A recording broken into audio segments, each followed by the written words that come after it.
Ռուս-ուկրաինական ճակատում չնայած Կրեմլի հայտարարած երկօրյա հրադադարին պահպանվում է բարձր ինտենսիվության ճնշումը, հատկապես էներգետիկ և ռազմական ենթակառուցվածքների ուղղությամբ։ Ուկրաինական հարվածներից հրդեհ է բռնկվել Ռոստովի արդյունաբերական կենտրոնի մոտ։ Այնտեղ է գտնվում Էմպիլսկ քիմիական գործարանը, ավիահարվածներից այրվում է Յարոսլավլի Սլավնեֆտյանոս նավթավերամշակման գործարանը, որը վերջին անգամ հարձակման էր ենթարկվել ապրիլի վերջին։ Այս հարձակումը հաստատել է Զելենսկին, դարձյալ գովաբանելով ուկրաինական հեռահար հրթիռների հզորությունը և շեշտելով, որ Յարոսլավլը Ուկրաինայի պետական սահմանից հեռու է ավելի քան 700 կիլոմետր։ Նրա խոսքով այդ նավթային օբյեկտը կարևոր դեր էր խաղում պատերազմի ֆինանսավորման գործում։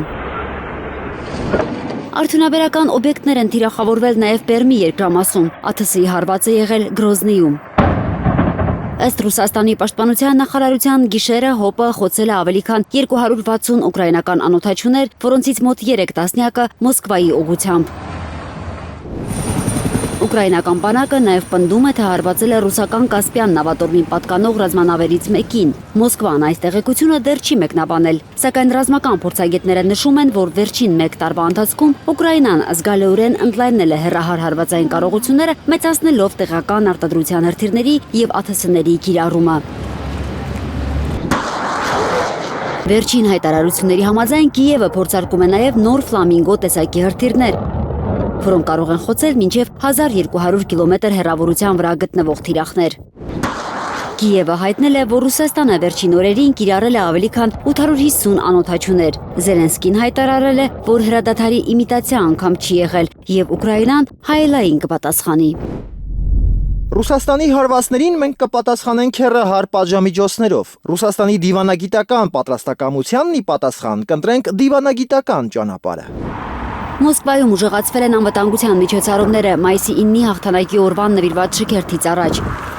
Կրեմլի խոսնակ Դմիտրի Պեսկովը հայտարարել է, որ հավելյալ անվտանգության քայլերը պայմանավորված են բարդ օպերատիվ իրավիճակով և Ուկրաինայի ահաբեկչական սպառնալիքներով։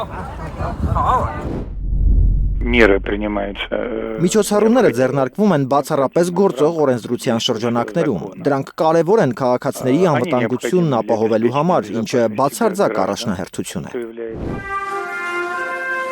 Ռուսաստանի պաշտպանության և արտաքին գործերի նախարարությունների հայտարարությունները, որ եթե Մոսկվայում տոնական միջոցառումները խափանվեն, Ռուսաստանը լայնածավալ հարված կհասցնի Ուկրաինայի մայրաքաղաքին, այսօր վերահաստատել է Սերգեյ Լավրովը, ըստ էության ընդլայնելով ռուսական հնարավոր հարվածների աշխարհագրությունը։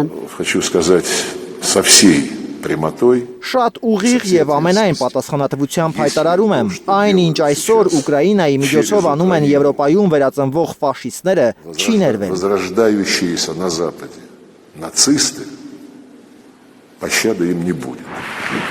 Ծովինար Բարխուդարյան, Անի Ղանդիլյան, Հայլուր։